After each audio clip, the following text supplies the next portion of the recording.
welcome to today's video. How are you doing? Genuine question, do feel free to answer down in the comments below. How are you holding up? How are you dealing with quarantine? Was this week however many, day however many? I think we've all lost track. But yeah, just comment, tell me how you're doing. Let's have the dialogue. You know, I like the dialogue. But for now, let's get into today's video. If you've been watching my channel for a while, or you've watched me on social media, you know that when I hate a film, I'm not shy about it. I ain't quiet about it. I am very open, honest, and vocal about my disdain for whatever film I end up hating. I don't want to hate movies, but you know, you're just eventually going to come across something that you just, for whatever reason, don't like. And the ones that I really hate tend to end up as Kill It With Fire reviews. And then there are a lot of things that I've done written reviews for and I never did video reviews for, or things that I would watch during the 31 Days of Halloween challenge, and so many movies on those lists that I hate. But today I'm going to try to have a little bit more positivity in this time of negativity and hopelessness and things just being downright shite. So I have written down a bunch of titles of movies that I loathe entirely, and I have put them in my Buckland's auction house pen pencil holder that came in the January Box of Shadows subscription box. Putting this to use. I should be putting all my pens in it. They're just like all scattered around my room, but for now we're using this as a lucky dip. So put the names of a bunch of films in here, and like I said, I hate them.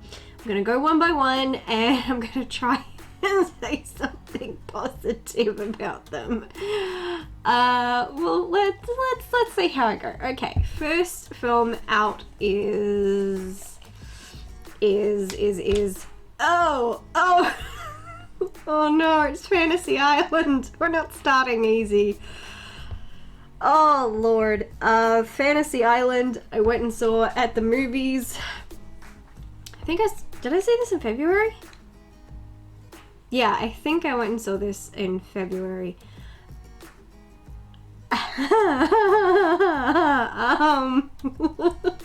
Oh shit. Oh, I have given myself a challenge today. The island was really pretty. I liked the location that they chose for filming.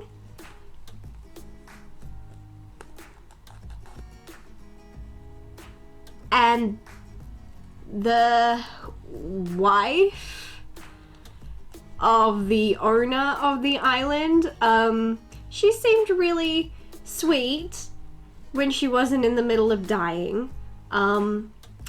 Yeah, that's about the only positives I can say for this film. Sorry, I had a quick sneezing fit. Yeah, those are the only positives I can say about this film. This film was just, it was really bad. I guess it was well filmed in the sense that I didn't think that the shots were bad. You know, I guess somebody knew how to work a camera. That's good.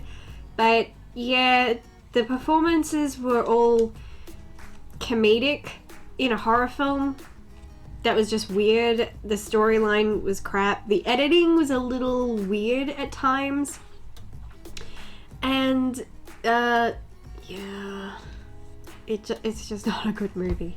Okay, hopefully the next one will be a little easier. Next is... Oh, shit. It's not getting easier. It's getting harder. Oh, no. Next up is Don't Breathe. Oh, God. I hate this movie. I really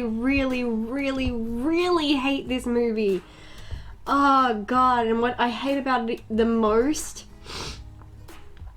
is that before I watched it, I remember everybody was just hyping up this movie, that it was this amazing horror film, this amazing thriller film, that there was like the suspense was just off the walls good, and I was just like, damn, I gotta see this movie. And then I watched it and I'm like, fuck everybody. I hated everything about this.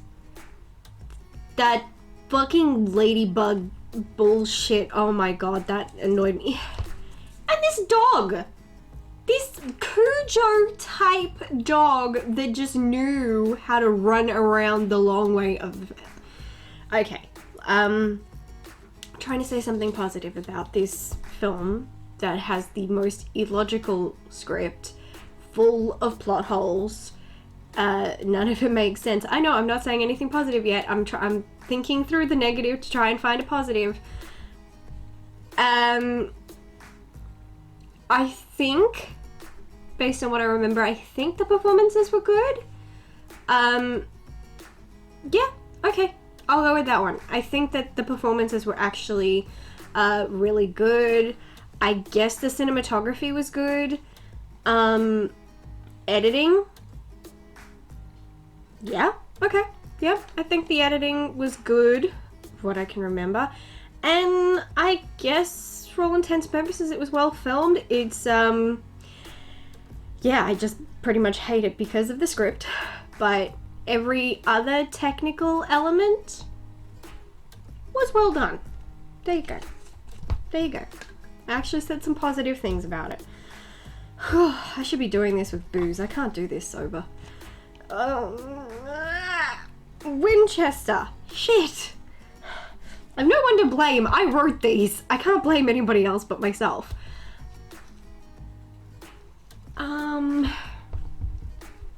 Winchester.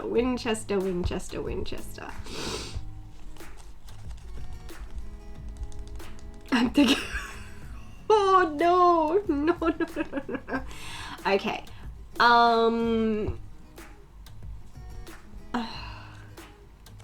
Do I think the performances were good? No, actually I don't. Thinking back, I don't remember what I said about the performances when I reviewed the film, but thinking back on it, no, didn't like the performances, so hiccups. So I won't go with that one. I like the set, I think. Or at least the exterior. I liked where they shot it. I think the costumes were pretty good. Yeah, okay. Set and costumes were good. Was it well filmed? Yeah. I mean, it takes a lot to consider something badly filmed. So yeah, I'm gonna say it was well filmed. The camera and how everything was shot, I guess, was technically good. So I'll say, yeah, that's what I'll say. I'll say set design, costume design, and how it was shot were all good. But it's a really shit film, and Helen Mirren, as amazing as she is, she was not good in that film. Sorry. I ended it on a I'm meant to be trying to be positive, but I keep ending things on a negative. Sorry. Ugh. Oh, Lord, have mercy. Well, we got another Blumhouse film, so... and directed by the same one as Fantasy Island. We got Truth or Dare. Ugh. Truth or Dare. Truth or Dare. Truth or Dare. What's something positive I can say about Truth or Dare? I think that it had a good concept, but that's also one of the things that made it disappointing, is that there is a good concept there for a good film. It's not the first film of its kind to be about a game that kind of becomes insidious. You know, they've done a couple of films based on the game Would You Rather, so I mean that one really, I think that one very easily lends itself to horror. Truth or Dare, it could have been so much better with a concept like that, but the script, the mythology just went all over the place. Like, they had no idea what they were doing. Lucy Hale, I'm sorry. I don't think you're a terrible actress. I just think you're a terrible actress in horror films. Again, that's negative. But yeah, well filmed. It's not a bad quality film. It's a bad film, but it's not bad quality.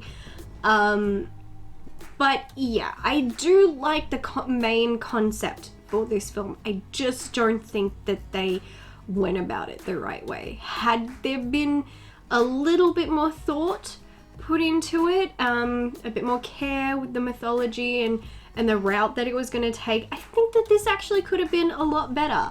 Because, I mean, you could go in a lot of different directions with the whole using the Truth or Dare game. So I think there was something there. Ha! Let's all start singing Beauty and the Beast. There's something sweet and almost kind. Oh, Hellboy. Uh-oh. Hellboy.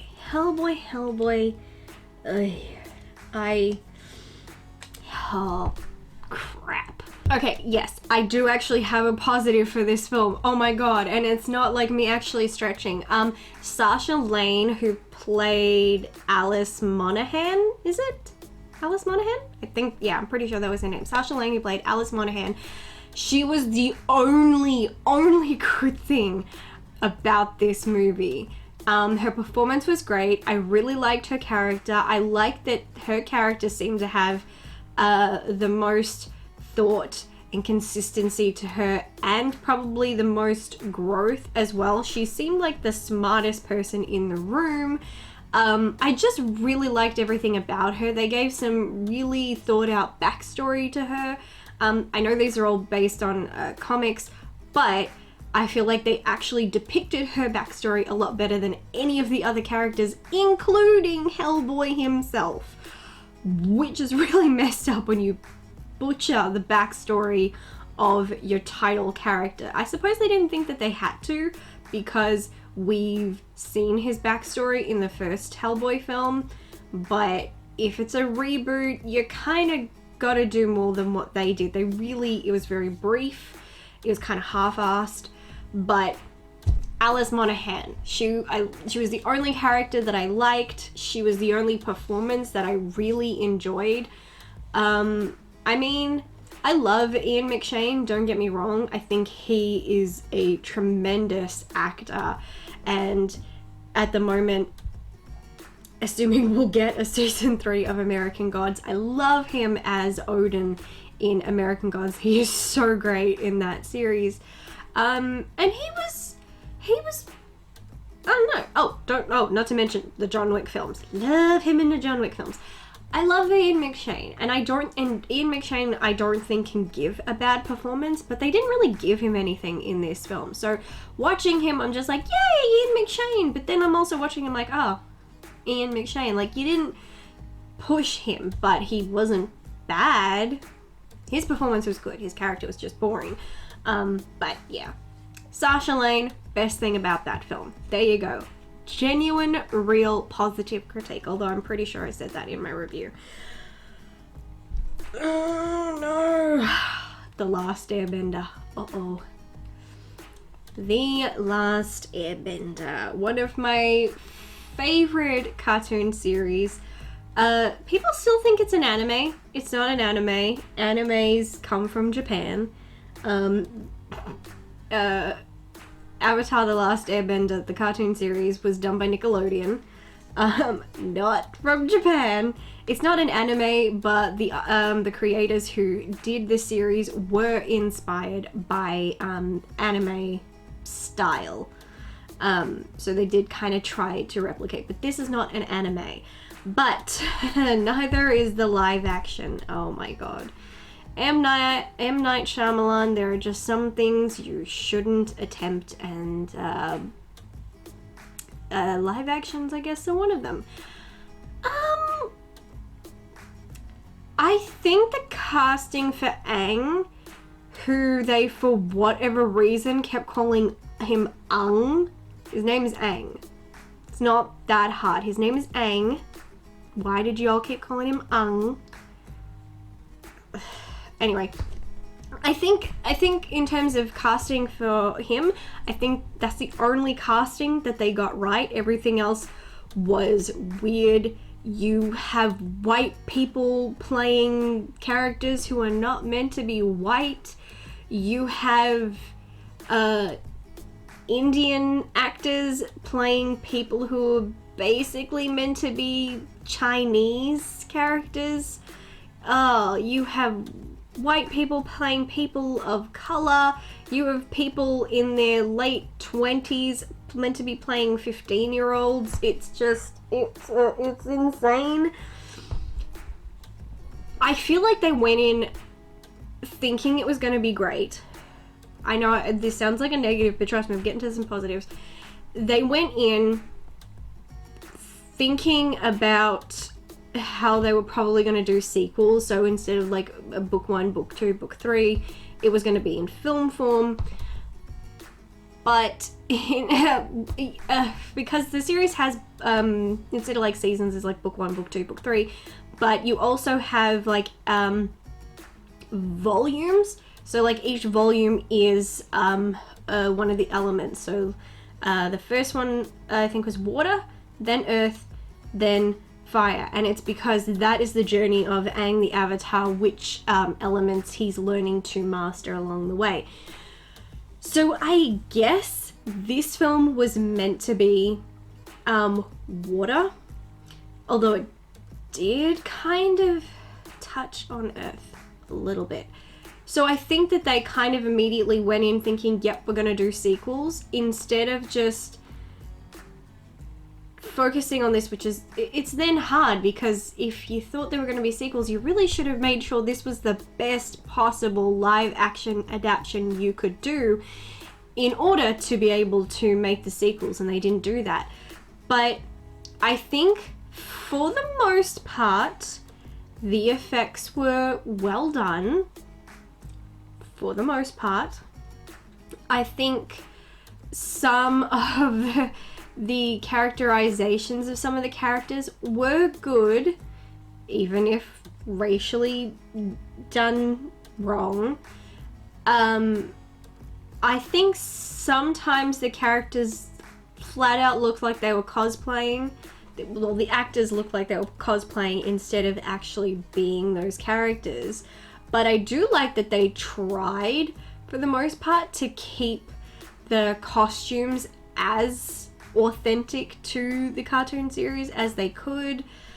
For the most part, they had a lot of the right elements. It's just the execution that was really off the mark.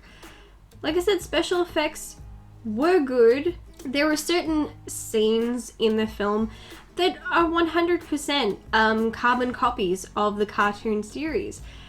And you'd think that would make me happy. Again, execution, not good. There are just little things that were changed that were not positive changes. But I do have to admire that for the most part, they did really try to emulate scenes straight out of the cartoon. Like, okay, I'm drawing a blank because it's been a while. But for starters, what they had there was really good. I think the only element that they really failed at was earthbending. Firebending looked pretty good, airbending looked pretty good, waterbending looked pretty good. Earthbending looked weird. It looked weird. So, 3 out of 4 ain't bad. Yeah, still not a great film, still never gonna watch it again. But there were good things in there, and it did kinda have respect on some level for the series. I just don't know where it ran off the rails, but it did. Uh-oh. Dark Phoenix.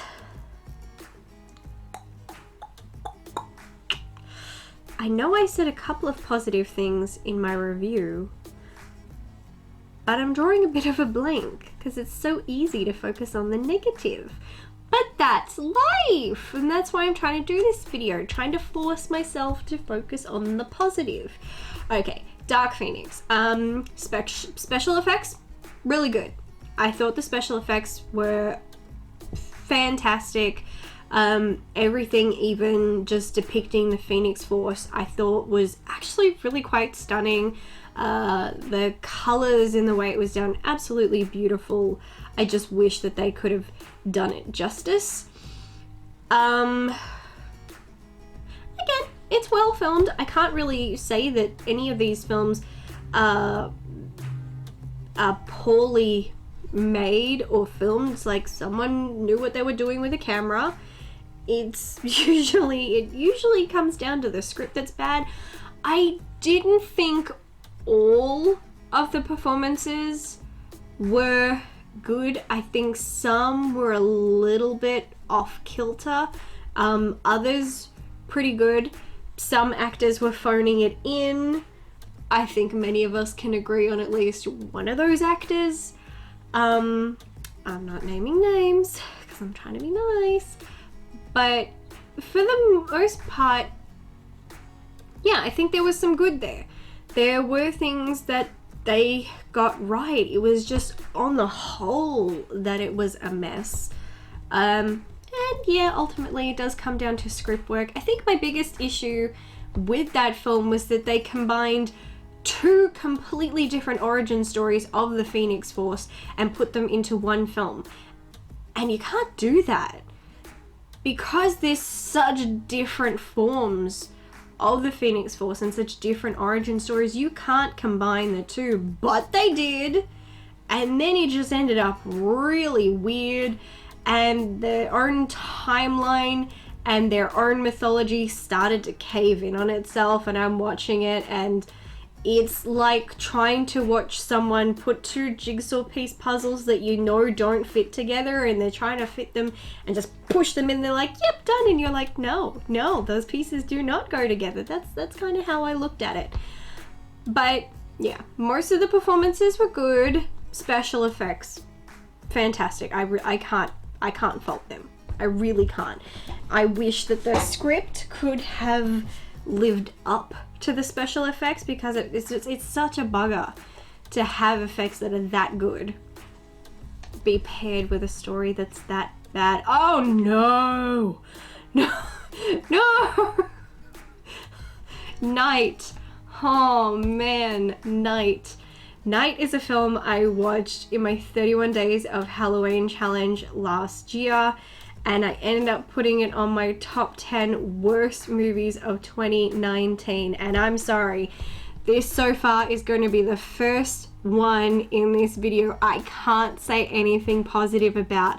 There is absolutely nothing positive I can say about this film.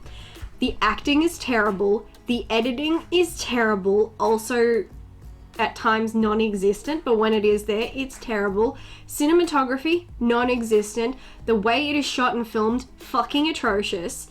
Acting, did I say acting? If I did or I didn't, I'm saying it again. Absolutely terrible. The story, barely existent. It's so cookie cutter, boring. The practical effects, equally terrible. There is nothing. Production, bad. Everything. Every single element that goes into a film was terrible. And this film only went for 1 hour. Not 1 hour and 1 minute. 1 hour. On the dot. With a few seconds. And it was the longest and worst hour of my life. I'm sorry. I am sorry. I can try with the others. Not with this one. Fuck off. Night. Oh, you terrible. I really didn't make this easy for myself. Next I've chosen The Nun. Oh boy. Okay. Wow, I really ripped into the timeline and mythology of this film, of which I do not regret doing that. It's the worst script Gary Doberman has written. So, in terms of positives, Bonnie Aarons. There's a positive. Bonnie Aarons does a phenomenal job playing Valak in The Conjuring 2 and The Nun, and there is at least a picture of her in Annabelle Creations, which is the second Annabelle film. When I first saw the trailers for The Conjuring 2 and I saw the pictures of this demonic nun, did not know it was a woman. The makeup, everything was so flawless, so seamless. Couldn't clock her. It was basically like she was a drag king. I did not know that she was a she. And I think that they did the makeup on Valak so great, because when I look at Valak, I don't see a gender, and I don't think that you should be able to see a gender when it comes to a demon, because a demon is an entity that is beyond this world, and I think an entity like that would not be restricted to gender. I don't believe that they would be male or female, because they're not human, so it's not like they need reproductive organs anyway.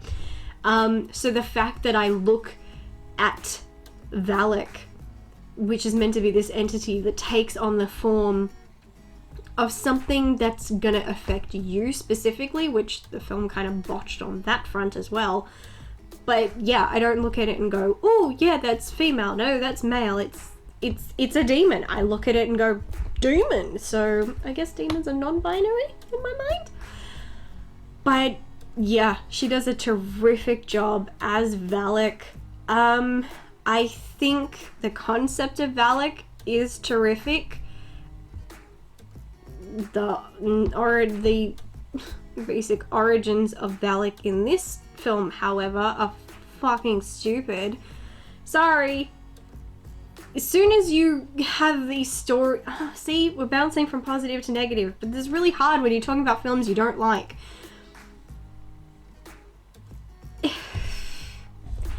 I don't think the performances were bad.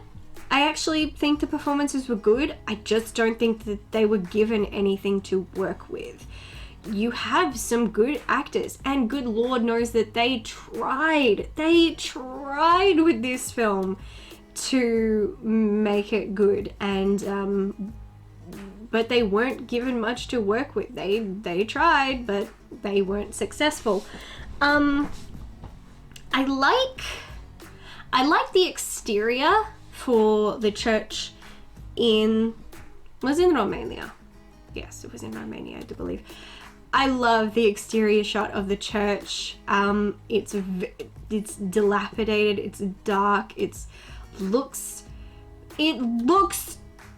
like it's the Church of Satan, not to be confused with the Church of Satan. Go Satanists, love you guys, but not what I mean. I mean, like, it looks like something in a horror film where you'd expect demons to be running around, so it's not that much of a stretch to actually find there's a demon running around the place. Inside set, not so much. Outside set, great. Casting, I think, was good. It's just such a shame because there was a lot of potential there. Valak is such a great character. Gary Doberman just fucked up. As usual. Sorry. True story. But there you go. I managed. If you want to see me completely obliterate that film's mythology and timeline, you can watch. As you can see, I'm putting all links to related videos up here. Any that don't appear on the screen, I'll be putting in the description box. So go and check out the reviews so you can hear my full thoughts on these films. And also, I would recommend, in case of The Nun, also go and watch my video where I discuss the Conjuring universe timeline and all the ways the film's messed up. But anyway, moving on to the next film. Mandy. Oh no. This is such a divisive film. It's down the middle. You either love it or you hate it.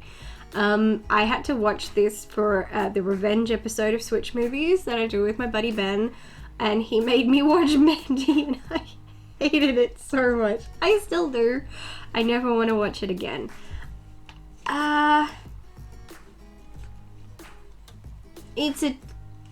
Speaking technically, it's not poorly made. It's well made. It knows what it wants to be. It doesn't pull punches. Everything about it, that while I may not like it, it went in knowing that's what it wanted to do. That was its concept. That was what it wanted to be. The cinematography, that's what it wanted it to be. And that's why there are people who either love it or hate it. You can't actually look at this film and say that technically it is a poorly made film. It isn't. I think they did bang on casting to get it to be what it wanted. I think the performances again were bang on to get it to be what it wanted. For all technical reasons, I should be able to look at this and go, this is a great film, because technically it doesn't have faults. It's just that everything about this film happens to be something that goes against my personal taste.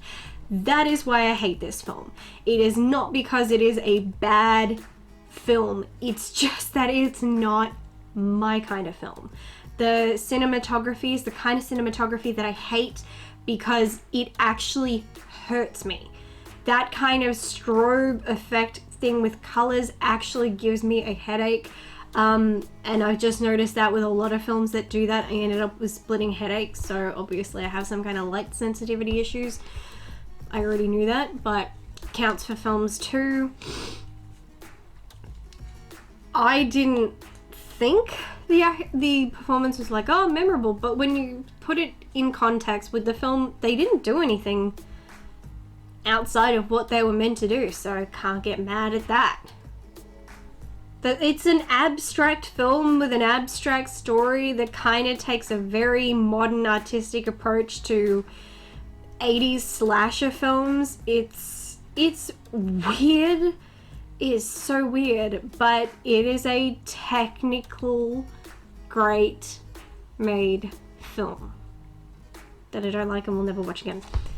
I just have to get that in there. I think we only have a couple left. Ugh. Oh, Scary Movie 5. No. I can't. It's the only one in the franchise I don't like.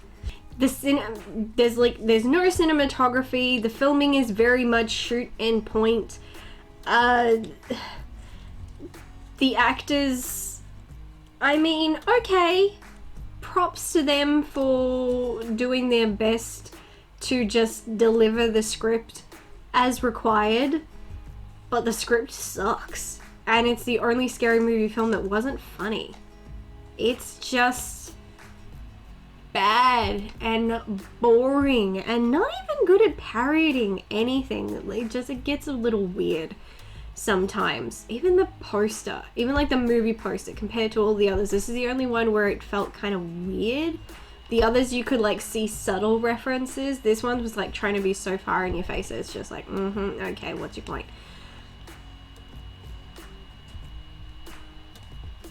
It wasn't badly made, it just sucks. That's as good as it's gonna get from me. Oh god. Boar. Oh. Boar is an Australian horror film that was atrocious. There's a female actress in this film who also was on the Real Housewives of Sydney. Yeah, she was in the Real Housewives of Sydney. She's also is or used to be an Australian singer, and she got cast in this film, and I thought she was going to be terrible. Yes, I did used to watch Real Housewives of Sydney and Melbourne. Will they ever come back? I don't know. I used to watch it, and from watching her, I was just, when I found out she's actually, like, she's not famous for being rich or who she married. She had money because she had a singing career. She had a record label. And now she's in this film. I'm like, what? Really? Okay. And then I looked up her music. I'm like, wow, you can sing. I'm like, I think I recognize some of these songs. She can sing. She looks amazing. And then I'm like, but can you act? Can you?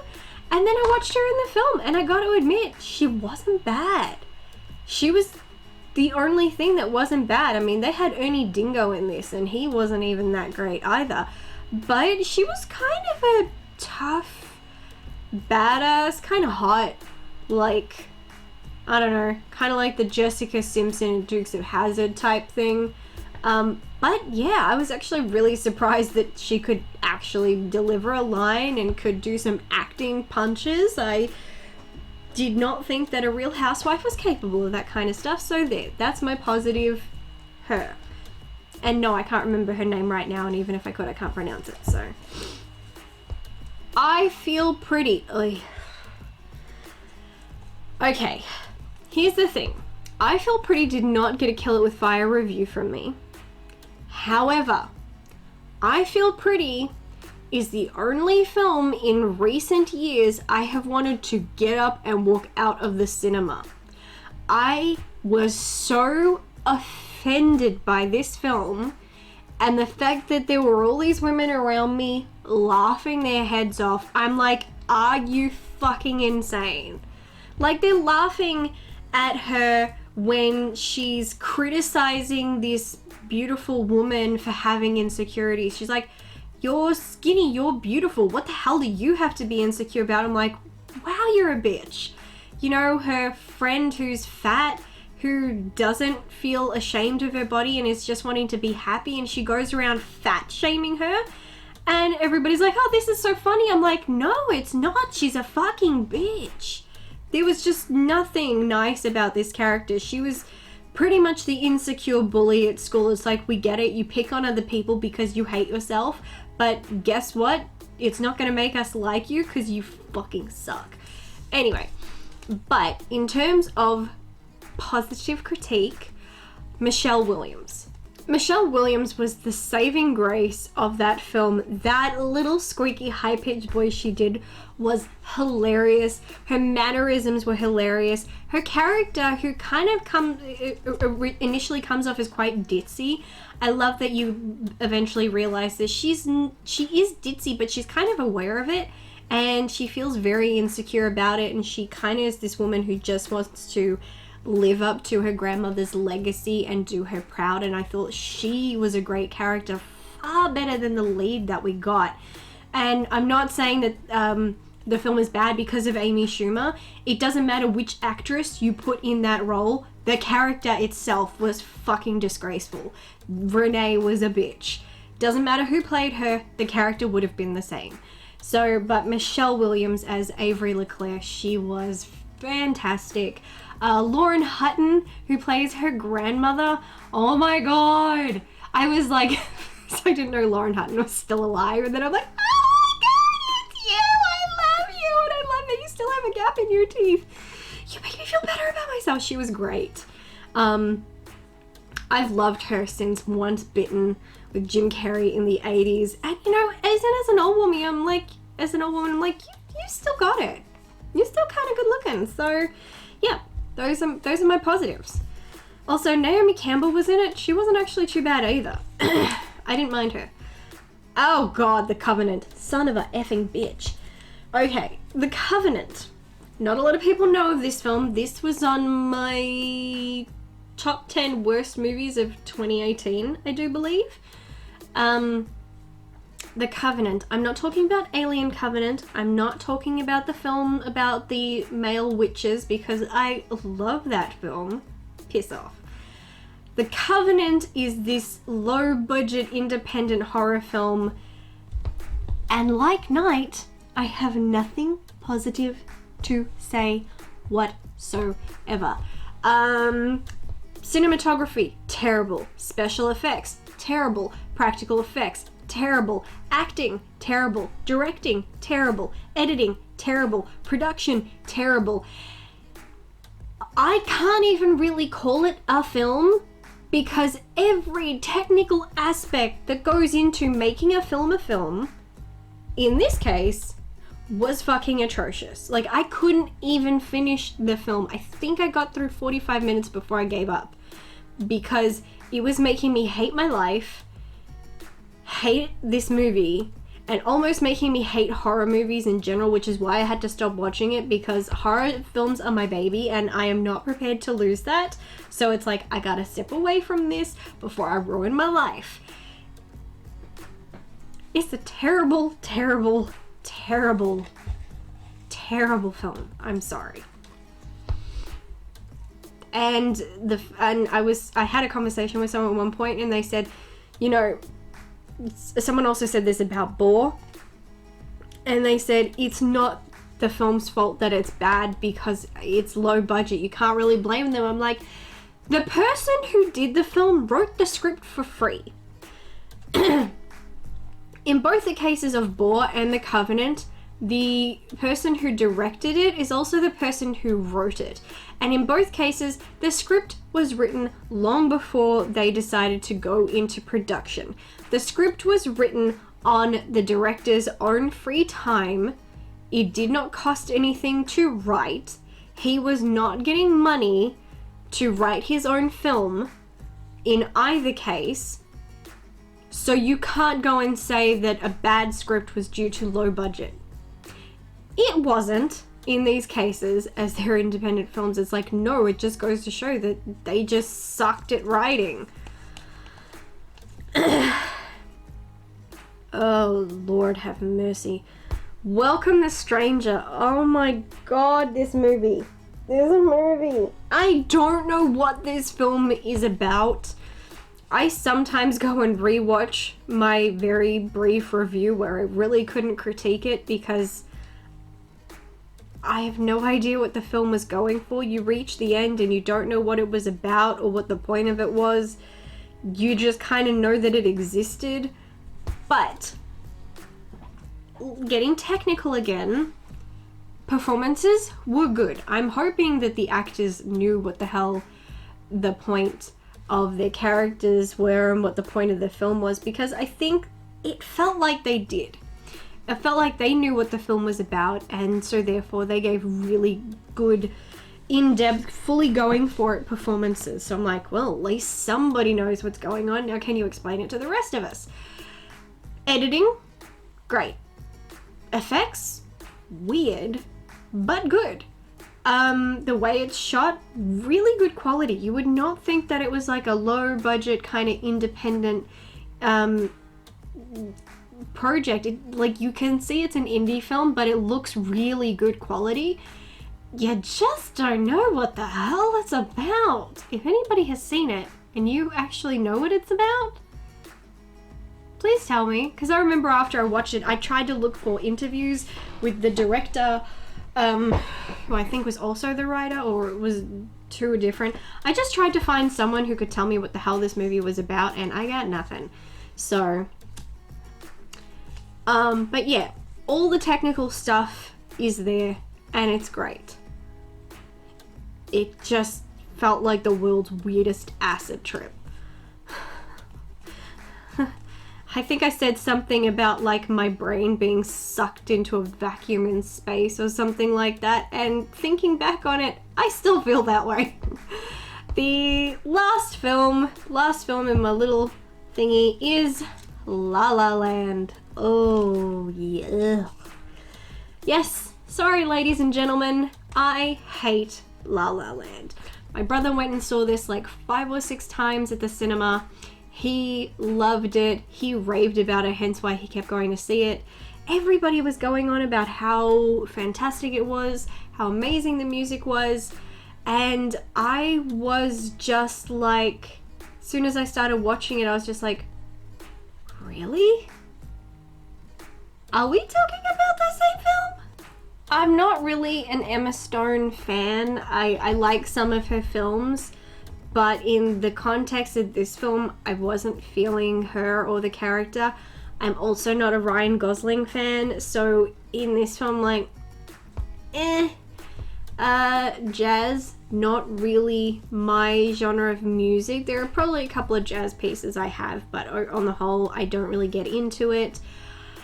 I think it's a beautifully made film. I can't deny that. I can't really explain why I didn't like it, because like one of the other films that I just mentioned, it's not a technically bad film. I mean, lyrics by Pasek and Paul, I love their work. I've loved their work since Smash. I think they do some amazing stuff. But none of this film was for me. I don't enjoy the actors. I didn't enjoy the music. And I love musicals. I just didn't enjoy this one. This one just wasn't for me. But I can totally... Okay, no, I can't. I thought it was really boring and dull. But I can see, again, from a technical standpoint, it's a really well-made film. I think some of the shots are quite brilliant. I think cinematography was fantastic. There's really nothing that I can give a negative critique of. It seems so I can see why it was nominated for awards and all that stuff, because I'm just like, I cannot say XYZ were bad, because they weren't. I just didn't like them. So that's that. And I'm done! And under an hour. So that's pretty impressive for me lately. That was really interesting. It's hard. I think sometimes we get a little bit complacent with films, and we talk about reviewing films, and to review a film is basically to just give your opinion on it. But I've always tried with a lot of my reviews that if I can see that a film is a well-made film in all technical aspects and I just didn't like it, I do try to focus on critiquing the technicalities then. All the main processes that go into making that film, because those are really important. And if all I can say was I don't like it because it's just not for me, that's not enough of a feedback for other people on whether or not they should check out this film. So I do try to keep that in mind when I review films. I try in those moments to detach my personal feeling from the full product. But then there are other times where it's not just about personal opinion. It's I can point out all the things that were wrong, and therefore I don't like you. And then of course I have the flip side where there are other times where I'm like, yeah, this is not a well-made film, but bloody hell, it's entertaining. So that's the beauty of films. It's a very mixed bag and you never really know what you're gonna get. But today I really wanted to try to be positive. It was hard. It was a lot harder than I thought it would be, but I think I managed a lot better than I expected. Okay, couple, it couldn't be done, but others, yeah.